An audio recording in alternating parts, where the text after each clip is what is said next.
Hey,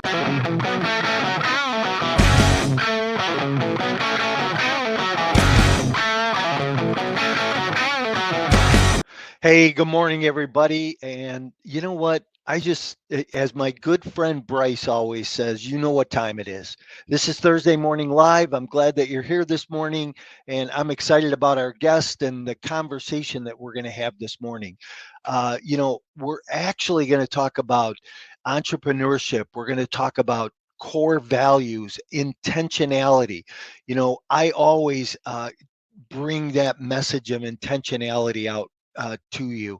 I want you to understand and really be intentional about what you're doing. Here we are a couple of months into the new year already. And, I'm optimistic you set some goals and had some dreams that you're trying to accomplish this year. Hey, maybe it was just go to the health club every 3 days a week, 4 days a week this year. And has that continued on, or is it burned off for you? But, we're going to talk about intentions this morning. Glad that you're here. If you're new to the show, thanks for tuning in. Would love for you to smash the subscribe button if you're on YouTube. Continue to follow us. We're always bringing out great content, great guests, information that's going to help inspire you, help grow your business. If you're on Facebook and you're in the multifamily space, join our Facebook group, Multifamily Unplugged, where we always have something interesting going on. And if you're live with us this morning, throw a chat in the comment box. Let us know where you're from, who you are, and if you have any questions along the way. My guest this morning, Jason Wright. Jason is from St. Mary's, Georgia, and we're going to find out where St. Mary's, Georgia is because I'm not real sure about that. His company is Intentionally Inspirational. I love that. What a great name. And he's in the digital marketing space, but we're going to talk about being an entrepreneur. So let me bring Jason in. Hey, Jason, good morning. Morning. Thanks for having me on, Mike. Yeah, thanks for joining in this morning. So, I always like to think about the time zones, right? So, it must be about 9:30 by you. Yep, absolutely. Eastern time. I'm on Pacific time, so it's 6:30. And when I was living in Chicago, it was always 8:30. So that was a little bit easier than 6:30. So, Yep, absolutely. Hey, for all my friends on the West Coast, welcome here this morning. So, Jason, so you know what? One quick question. Where the heck is St. Mary's, Georgia? Yeah, St. Mary's, Georgia. So it's coastal Georgia. It's about an hour and 40 minutes south of Savannah. And my house sits just under a mile from the Florida border. So we're coastal Georgia. Jacksonville's our closest big city, about 25 minutes north of Jacksonville. Okay, interesting. Very cool. Little town, big town? So it's a Navy town. So we've got St. Mary's, Georgia, that's a little less than 20,000, and it runs right into Kingsland, Georgia, which is about the same size. So it's like a small city, kind of metro, kind of not. And we're kind of on the outskirts of that. We actually found it vacationing last year. And since we built this location independent business, I was like, let's get out of Indiana, where I'm from. Let's go somewhere with palm trees and oceans. So we did. Nice. Good for you. Yeah, that's exactly what I just did too. So tired of the snow and the slush and the cold weather. Yeah. It's a whole different world though, man. What a culture shock moving across country, right? Oh yeah. Yeah. We drove ourselves down and drove the family down about 1,000 miles. So your trip's further. And then I was here 2 weeks and then went back, sold the house and drove down again. So it's a lot of work. It took up half our year, whether it's physically or emotionally or mentally. So it's a big deal moving across the country. Yeah, for sure. Hey, so I always kick this off. I like to ask my guests one question, and I always say I'm going to write a book on this because I have just hundreds of answers to this. But in one word, what best describes you personally and professionally? Yeah, I would say relentless. And I don't mean that in an intense fashion. I was going to say obsessed, but it sounds worse, but it's kind of the same thing.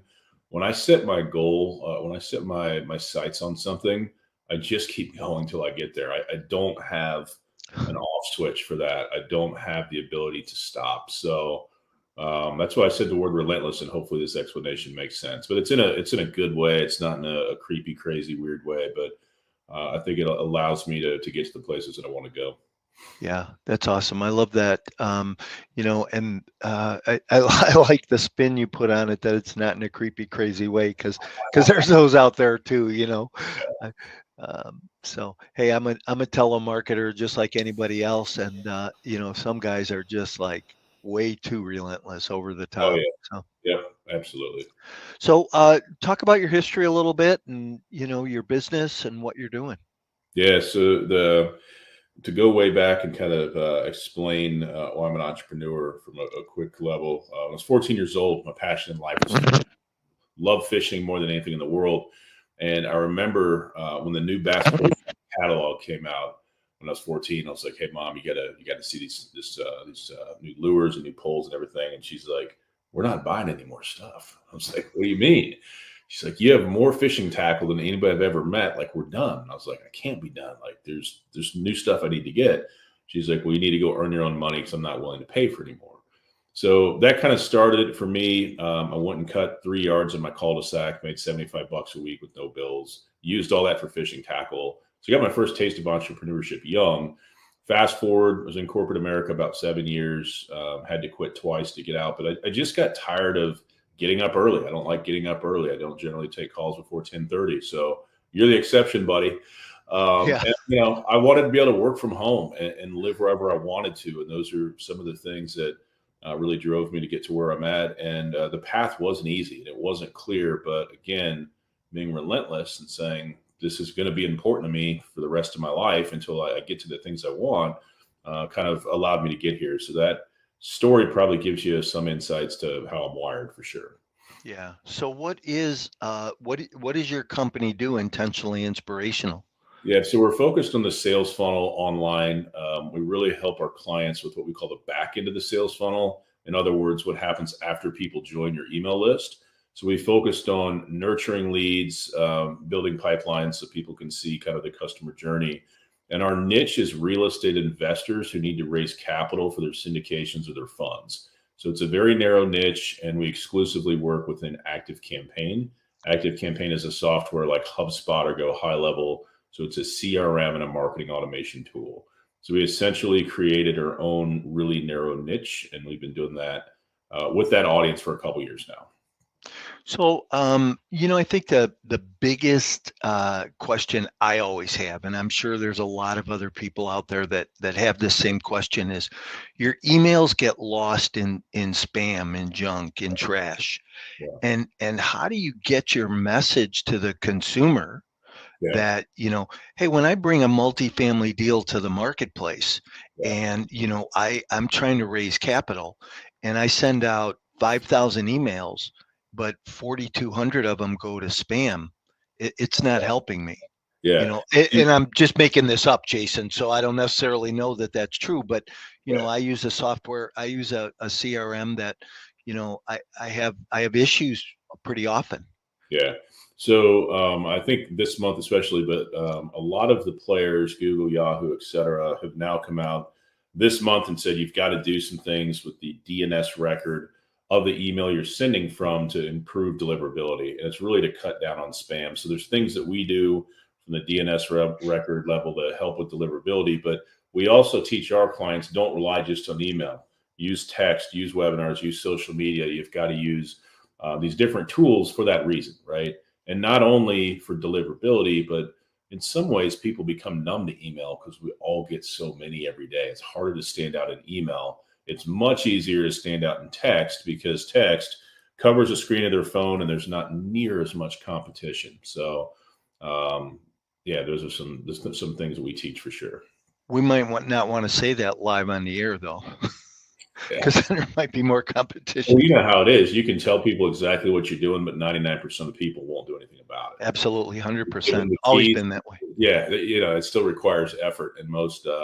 Isn't that sad? We live in a world that the missing ingredient for most people's lives is just consistent effort. You want to Mm, lose weight, but you don't ever go to the gym. You want more money, but all you do is sit around and complain. You've got to do things differently. I feel like I'm talking to my son right now. His right. room's across the hall. He's about to graduate from high school, and we have these conversations. He's starting to realize he works, but he's starting to realize how expensive the world is. And I'm like, why is it you think most people aren't where they want to be financially? And he's like, we start working through it. I'm like, you come home, you lay on your phone when you're not working, you feel like you've earned it. But I said, could you be doing more? Could you be doing more in that downtime? Actually, yesterday he told me he's fired up his logo and kind of digital design business again on the side to start making more money. And I'm like, great, sweet. Yeah, it's interesting. I learned a long time ago. I think I got work ethic from my dad, first of all, growing up. My dad was a hard worker. He was pretty consistent and relentless. I would say he was relentless Yeah. looking back. And I think I got that work ethic from him, and have always been a hard worker. Yep. People will call me a workaholic. I know there's a 12-step program for that, right? And for me, it's work more. So, Yeah. Yep. But it's.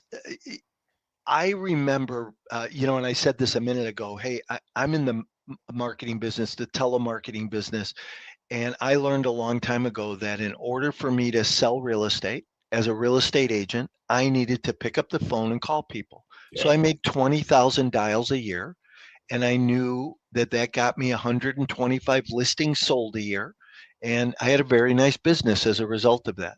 Yeah. And it's funny, I would go to these seminars where this national speaker would pack 3,000 people in a room, and there's probably 8 or 10 of us that are still friends today that did all the stuff he talked about and still do it today. Mm-hmm. And no idea where half those other people are. But Yeah. but you're right, 99% of the people won't do it. Are you ready to skyrocket your investment portfolio and leave a legacy? Are you tired of inconsistent returns received in the stock market? Do you think it may be time to take a look at alternative investment options for your portfolio? Passive investing in multifamily real estate could be that option. With no tenants, trash, or toilets, providing a solid return on an annual basis that outperforms traditional investing, also receiving a monthly or quarterly return along the way. These lower risk and secure assets are a great hedge against inflation. If you want to learn more about these types of opportunities, you can email me directly to schedule a 15-minute consultation to see if you qualify. Just email me at mike@mikemorawski.com.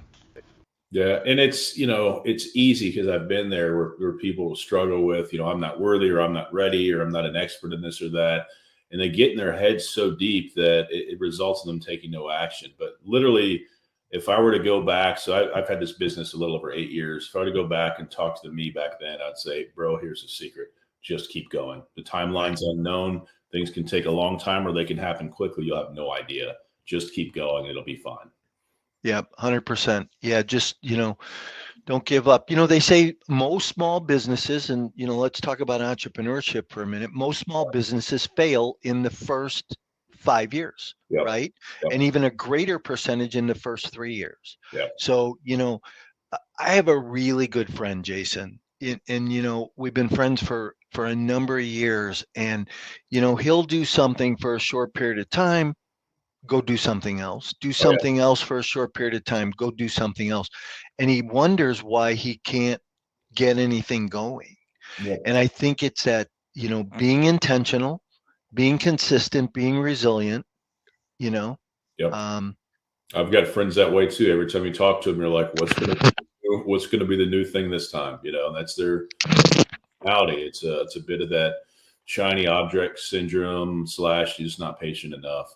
And and there's a point where you can do something too long and it doesn't yield fruit. It's time to cut bait and move on. So you've got to move through business as best you can, not really emotional with your ideas. Really, the market's who decides if the offers are good, right? So we may love an offer, but if nobody has any interest or nobody buys it at a certain point, you're going to have to say, hey, is this a hobby or is this a business? And you're going to have to make that decision. So not falling in love with your ideas too much, I think, is key as well. But yeah, man, I talked to a guy one time and he was very frustrated, and I'm trying to think what he was doing. It was some sort of a marketing initiative, right? And he was like, I've done everything I'm supposed to do and it's not working. And I said, I'm just curious, how long have you been doing it? I'll never forget this. He said 2 weeks. And I was like, 2 weeks? I was like, why don't you do it for 9 months straight and then judge how it worked at the end of the 9 months? He's like, I can't do that. I was like, why can't you do that? He said, I just don't have the patience. And I was like, well, it may not be for you. Like, entrepreneurship is not easy. And you really have to enjoy, as weird as it sounds, getting kicked in the face every day, and you got to figure out what kind of entrepreneur you are. I am not a destination entrepreneur. I found this out last year. I hit a monthly and an annual revenue goal I never thought I'd hit in my life. And when I got there, you know what it felt like? It felt like exactly the same as it does every other year. It didn't feel any different. I always thought it would feel amazing and it would be this great, exciting pinnacle to reach, but it felt no different. I was almost depressed about it for 2 or 3 days. I'm like, what is going on? And then I go, oh, I get it. I'm in love with the process. I'm in love with the journey. I'm in love with the people that I meet and I get to see grow with me. So once I understood that, I realized that this stops for me when I die. Like, I don't stop before that. So. Yeah, that's interesting. You say that, because we've all heard the saying, hey, love what you do and you never work a day in your life, or, be passionate about what you do. But I love that you've said that because it shows that your true passion about what you're doing. I did a social media post yesterday. I was touring a property in Tulsa. And I said, this is the part of my job that I absolutely love. Going to the property, getting on an airplane, traveling, spending time on a property, making sure that the operations are operating, and there's those parts about your job that you absolutely love and have that passion for. And, and I think that's, in some ways that separates successful from non-successful. Yeah, absolutely.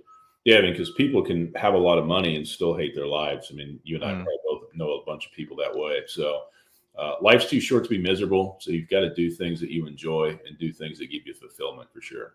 Yeah. Well, look at us. We both lived in the Midwest, had a little bit of money, weren't happy, went to move across country, and now we're happier. It's funny. I was telling my wife yesterday, I said, this year, can we just focus on living our daily life? And she's like, what does that mean? I said, well, for 3 years, I've been trying to get out of central Indiana. Now that we're out of there, like, I'm keeping this house forever. Now, this may not be my primary residence forever, but I'm keeping this house forever. So I want to actually do everything we want to do to it, get settled and enjoy my day-to-day life. The last 3 years have been exhausting. So, yeah. So, it's interesting. Listen, here I have a question for you. Why Active Campaign versus HubSpot or Zoho or MailChimp? Well, I would say your best competitor there is HubSpot. So Active Campaign is the perfect intersection of affordability. It's very, very powerful, and it's easy for my team and I to teach. So I know it so well. It took me 2 years to train my team on how to use it really well. It's a really nice intersection for our clients. HubSpot is more powerful, but it also gets crazy expensive. And for the people that I work with, I'm going to say 5% of people are willing to pay for HubSpot what they need to do the things we want it to do at that level. So it's just a really good tool. Everything that we promote, we use ourselves as well. So MailChimp is not on the same level of Active Campaign. That's where I started as well. It's great if you want to send emails. The CRM, the marketing automation feature is pretty weak. So Active Campaign plays well with a lot of stuff. So it's a pretty mainstream choice at this point. Any opinion on Zoho? No, not really. I mean, I think it's got a good pipeline feature. I don't get into it much. I usually am pulling people out of these other platforms, but we have our marketing stack that we don't sway from. And I'll meet people every year that are like, hey, I'm a HubSpot guy. I want to work with you, but I want to work with HubSpot. And I'm like, you have a decision to make. Either stick with HubSpot or come with me, but we're not doing both. So yeah. So you only focus on Active Campaign. So that's great. See, right there shows you're in that niche. And that's your sweet spot. It's like when somebody asks me what my buying strategy is, I say, well, I like 100 to 250 units. That's my sweet spot, right? So I think you have to know where you operate best, right? Absolutely. Yep. Yeah. Yeah, it's like Um, the smaller, the more narrow you stay, the better you get, and you learn the details and everything. So it's a mistake sometimes to go too wide with things. So so what do you guys do then? Do you teach how to use Active Campaign? You do marketing? Do you write copy? Do you put posts together? Do you do the social media? What yeah, part of the, process do you do? So I'm a capital raiser. How do you help me? yeah. So again, we focus on what we call the back end of the sales funnel. So what happens after people opt into your lists, right, from your website, your landing pages, whatever. We have a one-time project. We set up an account. We import about 50 automations. We help write the copy by getting some prompts from you and use AI, plus a little bit of me. So it's like a cyborg technology. And you'll tweak it and stuff, but it's going to save you a lot of time. So you're basically paying us for strategy, architecture, training. So we're going to train you on everything and lifetime support. So for that reason, it's a pretty unique offer because I've never seen another marketing company offer lifetime support. Hmm. Yep. So if you're getting leads and you need help nurturing them, which every business does, what we do is focused on the nurture of leads. It also helps with the capital raising events that happen throughout the year for you. And it helps you keep in touch with your current investors as well using marketing automation. And you feel that the process of Active Campaign gives you more deliverability on your emails than and text messaging um, than other platforms. Yeah, I mean, but like I said, we get into your DNS records for your email domain. We add some records to increase your deliverability out of Active Campaign. So really, all of the deliverability secrets out of text and email, we're doing everything we can to try to improve that for you. There's also some best practices about how you build your list, how you engage with your list. All that stuff matters as well. There's also some warm up tools out there that will help with deliverability. So it's not a perfect science, but we get you in the best possible place that we can for sure. But just by using text or ringless voicemail plus email, something besides just email, just that alone will get you in front of more investors for sure. Yeah. Hey, you know, and I love what you're doing in your business, and I know that there's a huge niche out there. So tell people the name of your company again and how they get in touch with you. Yeah, intentionally inspirational. Intentionallyinspirational.com is where you can go. If you want to have a conversation, I'd love to show you what we're doing. We've worked with 166 real estate investors in about 2 years. So we are not rookies in this space. I'm a real estate investor as well. I'm in one apartment complex, Chattanooga, 121 doors myself. So yeah, love to talk to you. Yeah, are you GP or an LP? LP. Okay, good for you. Yep. Um, hey, so from an entrepreneurial standpoint, Mhm. let's talk about being an entrepreneur. What advice would you give somebody today who was going out to start a new business and, you know, um, feeling the struggles and of the market and, and that, what advice would you give somebody today? Yeah, and really the advice I'm going to give you guys is the same thing I would tell myself if I could go back in time. First thing is if you have a source of income now, don't do what I did and just abandon all that and try to start from nothing. It's so much harder that way. And it didn't work. I had to go back to corporate. So if you have a day job, make your time off the time to build that business. It's just smarter. It's eliminating unnecessary risk. The second piece of advice is the timeline is unknown. So if you set these goals like I'm going to leave in 3 months, do you have any data to support that, or is that just a number you're making up? I did that. It did not work out for me. So you're going to have to be patient with that. The final thing is be careful who you share your dreams with. It's very common. It happened to me to have spouses, friends, family, neighbors tell you all the reasons why it's a horrible idea and you're going to fail. But guess what? There is a whole world of people out there, like me and Mike, as an example, who will support your dreams and tell you can do it and have big dreams ourselves. So surround yourself with like-minded people when it comes to building a business. Awesome. I like what you were talking about, setting the goal of 3 months. Well, how are you going to get there? You got to have that plan along the way. I wrote a book called Exit Plan, totally about multifamily exits, right? Yeah. But it's the same thing in that. If you think about it, if you're going to leave your job, what is the plan to get there? Think about the end result. Where do you need to be in order to do that? Yep. And, if people can back into that number, makes it easier, right? Absolutely. Hey, couple questions for you. So, best book you've ever read? Think and Grow Rich. Okay. It's one that always comes back to me is me going, you know what? I'm not crazy. Other people think like this. So it's always, when I read that, it was a pivotal moment for me for sure. Yeah, I love Think and Grow Rich for sure.